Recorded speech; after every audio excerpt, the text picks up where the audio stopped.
original Yenda. Di video kali ini saya akan mendongeng alur cerita film 8K of Tomorrow yang dirilis pada tahun 2014, disutradari oleh Doug Liman dan diproduksi oleh Warner Bros. Film ini dibintangi oleh paman saya, Tom Cruise sebagai Mayor William Cage, Emily Blunt sebagai Rita Fredkowski, Brendan Gleeson sebagai Jenderal Brigham, dan masih banyak aktor keren lainnya. Film ini diadaptasi dari novel Jepang berjudul All You Need Is Kill karya Hiroshi Sakurazaka dan mengambil latar belakang di masa depan, di mana pada saat itu ras alien menginvasi bumi dan mengalahkan unit-unit militer di dunia. Namun ada salah satu anggota militer yang memiliki kemampuan luar biasa dan dia adalah kunci memenangkan perangan melawan alien. Gimana kisah selanjutnya? Mari kita simak alur ceritanya.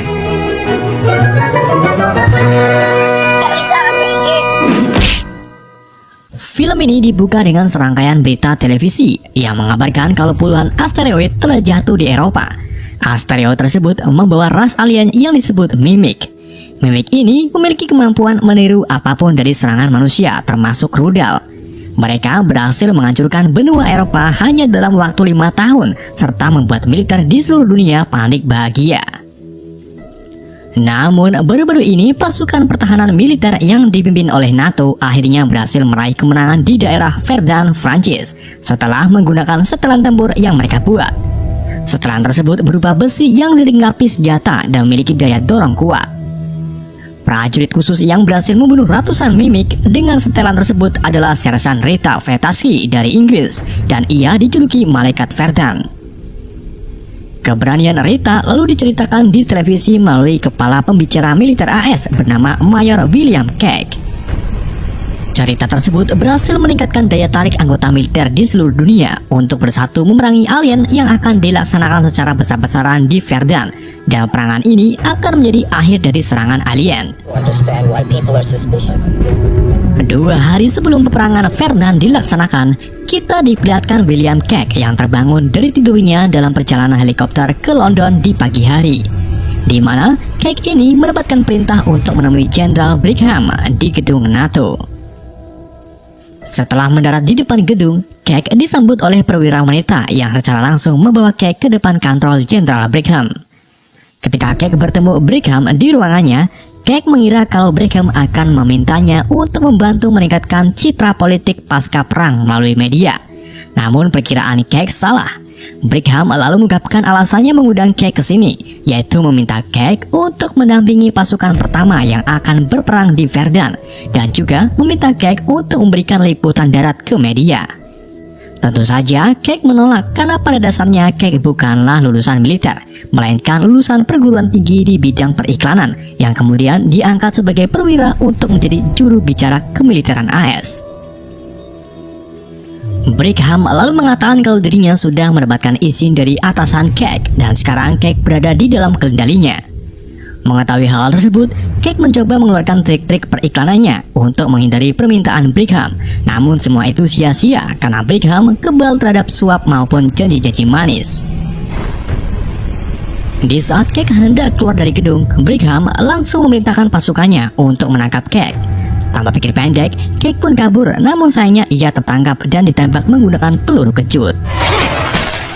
Cage kemudian terbangun di sore hari di atas tumpukan tas dan mendapati kalau dirinya berada di Bandara Heathrow yang sekarang menjadi pangkalan utama militer dan titik awal untuk perang melawan alien di Verdun.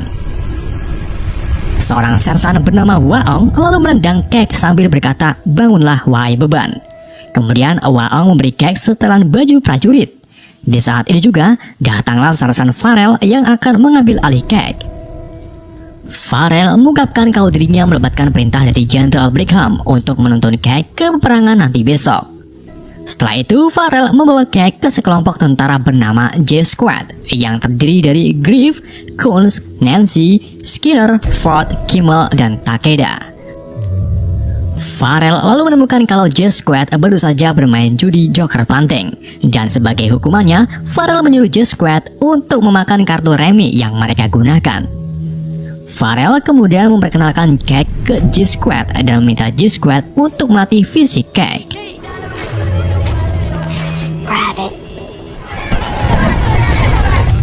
Pagi harinya, Cake terlihat sangat gugup saat dipasangi battle suit oleh Griff. Di sini, G-Squad sama sekali tidak mengajari Cake cara menggunakan battle suit, termasuk cara menonaktifkan mode aman senjata. Karena mereka tahu kalau Cake akan mati dengan cepat setelah mendarat di Verdan. Where is the safety? Exactly. Cake lalu berjalan menuju ke unit helikopter bersama G-Squad. Ia sangat ketakutan ketika melihat ribuan pasukan battle suit mulai lepas landas. Di dalam perjalanan menuju Verdan, G-Squad terus-terusan membuli Cake sambil mengatakan kau adalah beban dalam tim. Sesampainya di atas pantai Verdan, tiba-tiba bagian pesawat G-Squad tertembak oleh Mimic. Hal itu membuat G-Squad harus turun sebelum waktunya. Saat Cake turun ke pantai, ia melihat semua helikopter diserang habis-habisan oleh Mimic yang sepertinya tahu dengan serangan ini. Ketika berhasil mendarat di pantai, Cake langsung disuguhkan dengan kematian Kimmel yang ketindihan pesawat. Kemudian, Cake terus berjalan ke arah depan bersama G-Squad yang masih hidup.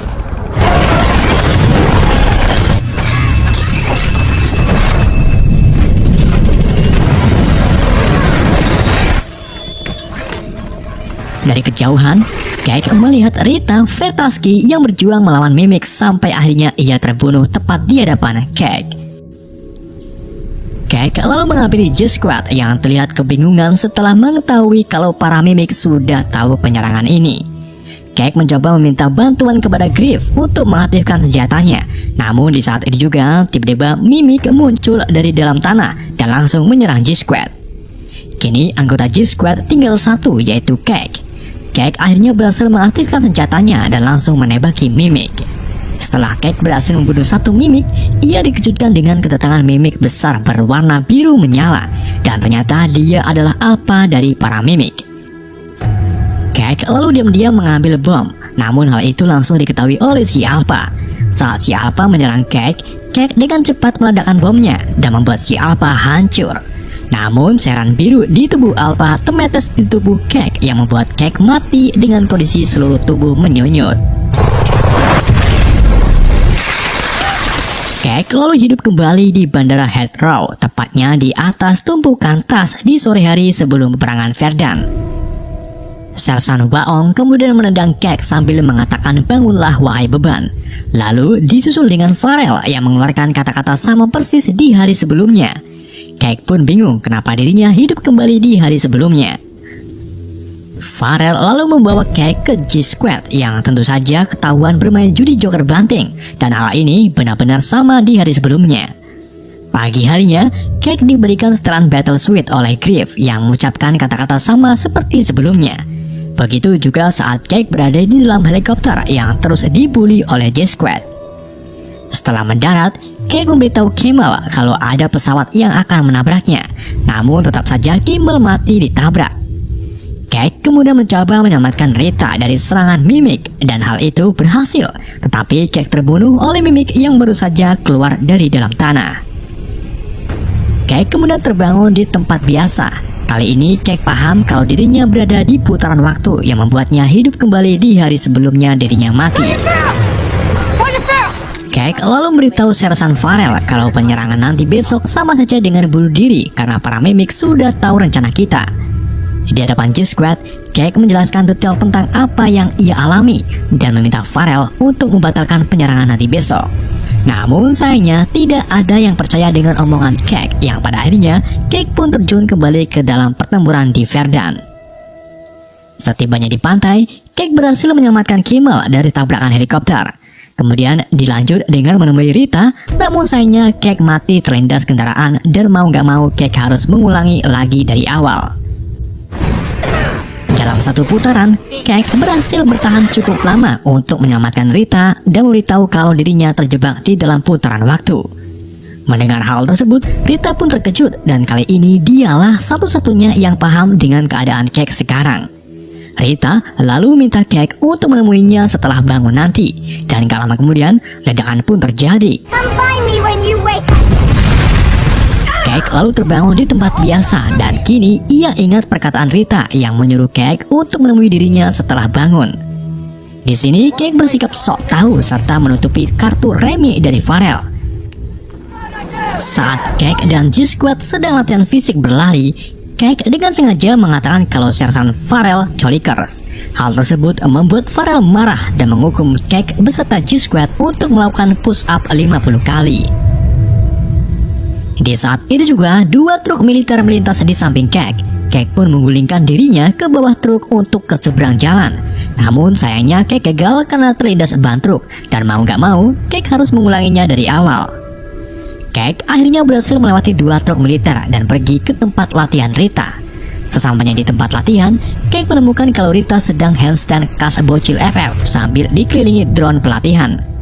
Rita lalu menyapa Cake sambil menanyakan alasan Cake datang ke sini. Cake pun menjawab kalau Rita sendirilah yang meminta Cake ke sini setelah bangun dari kematian.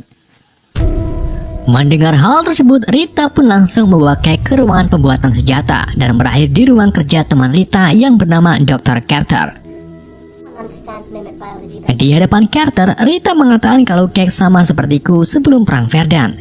Carter lalu menjelaskan kalau sebelumnya dirinya pernah menjadi peneliti di markas besar Jenderal Brigham untuk menyusun teori bahwa semua mimik hanyalah manifestasi saraf dari satu makhluk asing yang disebut Omega.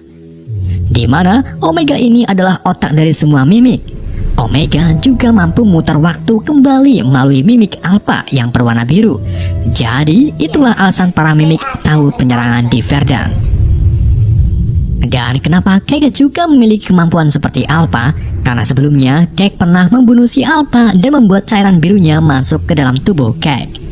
Gak cuma memutar waktu, Cake juga mampu mengingat semua kejadian sebelum dirinya mati. Satu-satunya cara untuk membunuh semua mimik adalah menghancurkan Omega. Dan Cake harus mati setiap hari agar bisa menemukan keberadaan Omega. Rita kemudian mengungkapkan kalau dirinya pernah seperti Cake yang memiliki kemampuan memutar waktu kembali.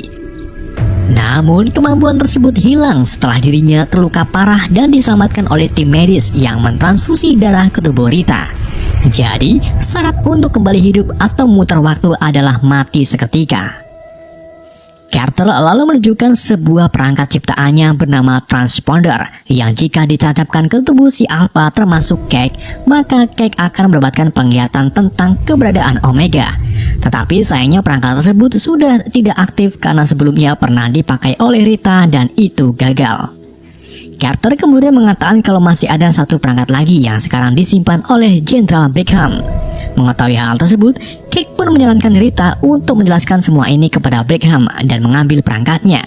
Tentu saja Rita menolak karena cara tersebut sudah beberapa kali ia lakukan dan hasilnya nol. Yang hanya bisa kita lakukan sekarang adalah terjun ke Verdan dan mencari keberadaan Omega yang entah di mana letaknya. Sebelum Cake dan Rita mencari keberadaan Omega, Rita lebih dulu melatih Cake dengan menggunakan drone yang memiliki gerakan seperti mimik. Tujuan pelatihan ini yaitu agar Cake tak mudah mati saat menghadapi mimik.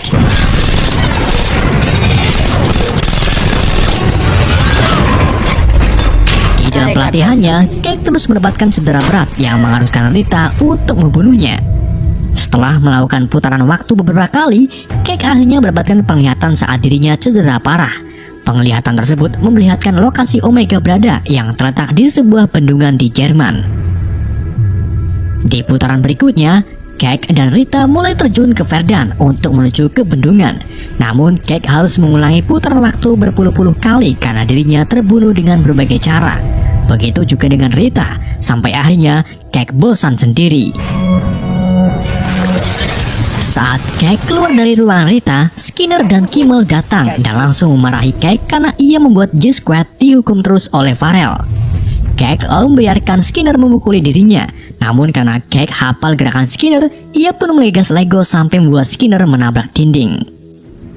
Setelah itu, Cake memutuskan untuk keluar dari bandara dan pergi ke London untuk ngopi di warung Pak Bagong.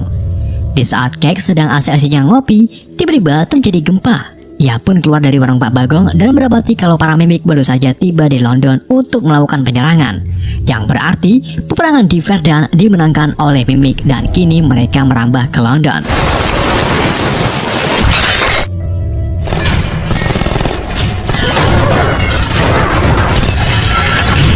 Setelah Cake terbunuh di London, Cake kembali bangun di tempat biasa. Kini ia benar-benar niat untuk menemukan Omega.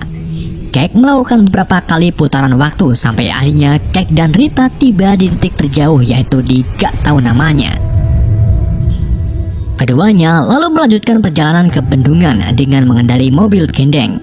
Namun di dalam perjalanan mereka diserang oleh Mimik. Untung saja Cake berhasil membunuh Mimik tersebut dengan senjatanya. Cake dan Rita akhirnya sampai di rumah pertanian.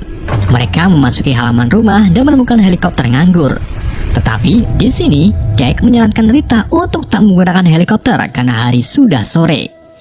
Cake lalu melihat luka di pundak Rita yang mengharuskan Cake untuk mengobatinya. Setelah Cake mengobati lukanya, Rita curiga dengan Cake yang terus melarang terbang menggunakan helikopter.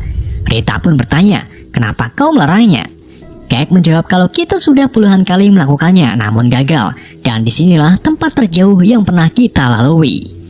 Cake juga mengungkapkan kalau dirinya tidak ingin melihat Rita terbunuh. Dengan perasaan kesal, Rita pun merebut kuncinya dari Cake lalu naik ke heli untuk menjalankan mesinnya. Di waktu yang sama, para Mimik berdatangan dan langsung menyerang Rita. Cake pun mencoba menyelamatkan Rita, namun ia gagal.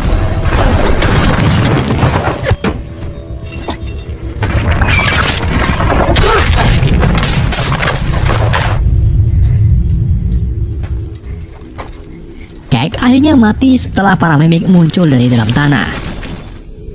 Setelah itu, Cake terbangun di tempat biasa. Ia lalu menemui Rita di ruangan pelatihan. Namun di sini Cake tak memberitahu Rita dan pergi sendirian ke Verdan.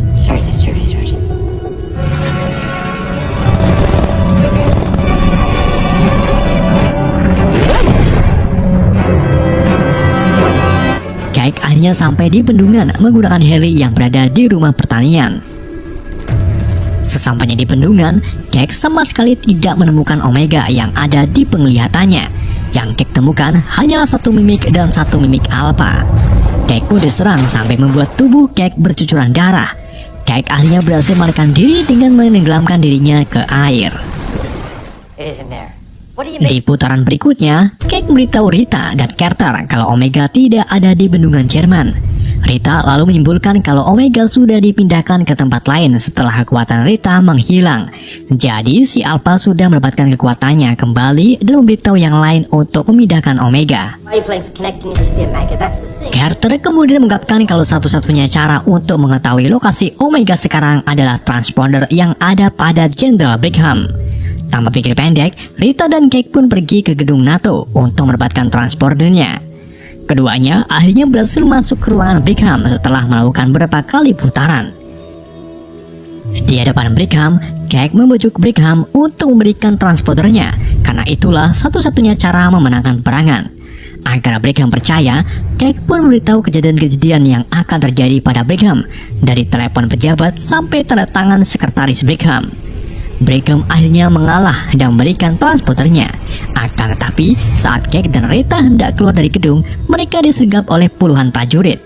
Tanpa pikir panjang, Rita pun langsung menembak mati Cake dan mengulang putaran sampai akhirnya mereka mendapatkan transporter dalam keadaan dikejar-kejar oleh prajurit.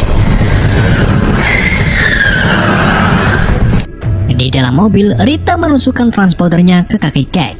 Cake pun mendapatkan penglihatan tentang keberadaan Omega yang ternyata ada di bawah Museum Louvre di Paris. Setelah tahu lokasinya, mereka pun langsung menuju ke Paris. Namun sayangnya mobil mereka ditabrak oleh satu unit battle suite yang membuat Cake dan Rita terluka parah. Cake kemudian terbangun di sebuah ruangan medis dan mendapati kalau dirinya sedang ditransfusi darah, yang berarti kekuatan Omega Cake sudah hilang dan tidak bisa lagi mengulang waktu. Cake lalu mencoba melarikan diri dengan menggulingkan ambennya. Setelah itu, datanglah Rita yang ternyata masih hidup. Di sini, Cake memberitahu Rita kalau dirinya sudah tak lagi bisa mengulang waktu dan kita hanya memiliki beberapa jam sebelum invasi Mimik menyebar ke London. Cake lalu memutuskan merekrut G-Squad untuk membantunya ke Paris. Cake kembali ke pangkalan dan memberitahu semuanya ke Skinner kalau dirinya bisa melihat kejadian yang akan terjadi. Skinner lalu memberitahu yang lain kalau Cake akan pergi ke Paris untuk menghancurkan Omega yang menjadi dalang penyerangan Mimik. G-Squad akhirnya percaya dengan omongan Skinner setelah melihat kedatangan Rita si malaikat Verdan. Cake, Rita, dan G-Squad lalu pergi ke Paris menggunakan pesawat. Di dalam perjalanan, Cake menginstruksikan G-Squad untuk tak membunuh Mimic Alpha. Jika si Alpha terbunuh, maka Omega bakal mengulang waktu dan tahu rencana mereka. Sesampainya di Paris, mereka tiba-tiba diserang oleh Mimic dan mau gak mau mereka harus terjun ke daratan.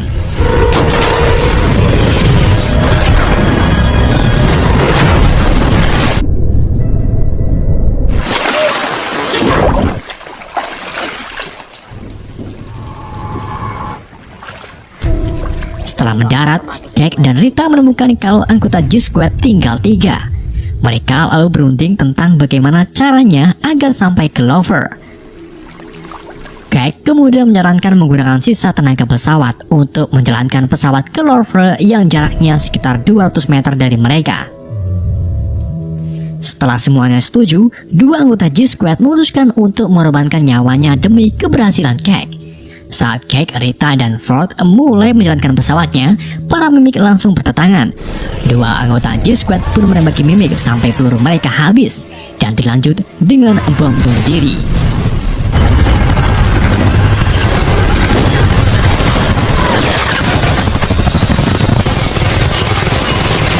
Ford yang mencoba menembaki Mimic dari pesawat pun akhirnya gugur setelah tubuhnya diseret ke daratan.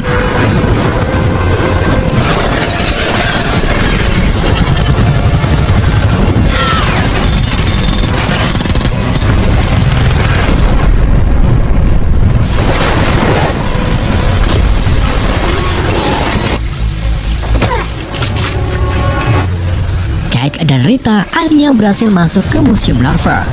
Keduanya langsung bersembunyi dari kejaran para Mimic. Rita kemudian memberikan Cake sebuah granat dan memintanya untuk pergi ke Omega, sedangkan dirinya akan memancing perhatian Mimic Alpha.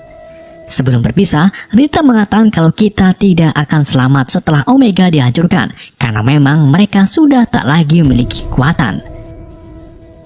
Rita lalu berlari memancing perhatian Alpha, sementara Cake berjalan menuju ke bawah Lover yang penuh dengan air. Setelah pengejaran singkat, si Alpha akhirnya berhasil membunuh Rita. Namun sayangnya si Alpha melihat keberadaan Cake. Dia pun langsung mengejar Cake sampai ke dalam air. Saat Cake melepaskan granatnya di atas Omega, ia ditikam oleh si Alpha yang membuat Cake mati seketika. Granat tersebut lalu mengenai Omega dan meledak dengan sangat dahsyatnya. Di waktu yang sama, semua Mimic yang ada di muka bumi mati seketika. Tubuh si Alpha yang ada di dekat Cake tiba-tiba mengeluarkan cairan biru dan secara tidak sengaja menyerap ke tubuh Cake. Hal ini sama persis saat Cake pertama kalinya membunuh Alpha di awal film. Alhasil, Cake pun mendapatkan kekuatan Omeganya kembali dan ia hidup kembali. Namun, kali ini Cake terbangun di dalam helikopter saat sedang menuju ke gedung NATO untuk menemui Jenderal Brigham, atau tepatnya 2 hari sebelum penyerangan di Verdun. Cake mendarat di depan gedung sambil diiringi lonceng perayaan khas London. Cake juga melihat berita konferensi pers di mana Jenderal Brigham mengumumkan kalau ledakan energi misterius besar terdeteksi di Paris yang membuat semua Mimic mati seketika.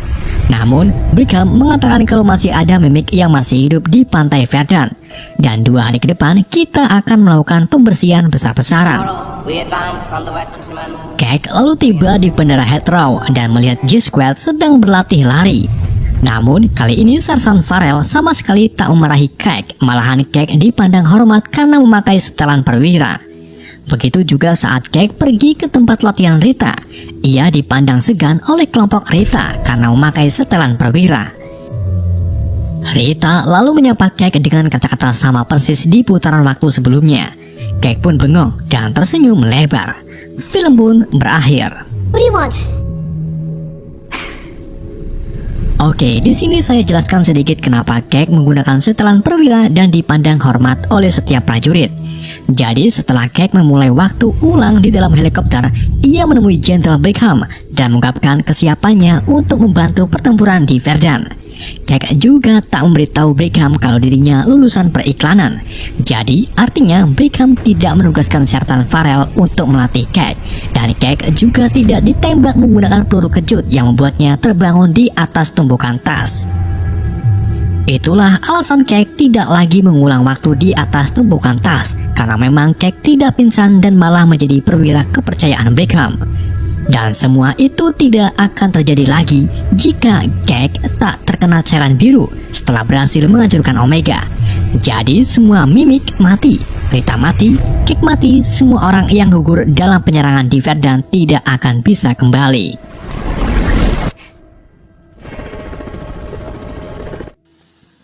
Oke, itulah cerita film Edge of Tomorrow. Semoga kalian terhibur dengan alur cerita yang saya bawakan.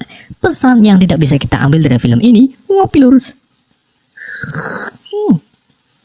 Sekian dari saya, wassalamualaikum warahmatullahi wabarakatuh.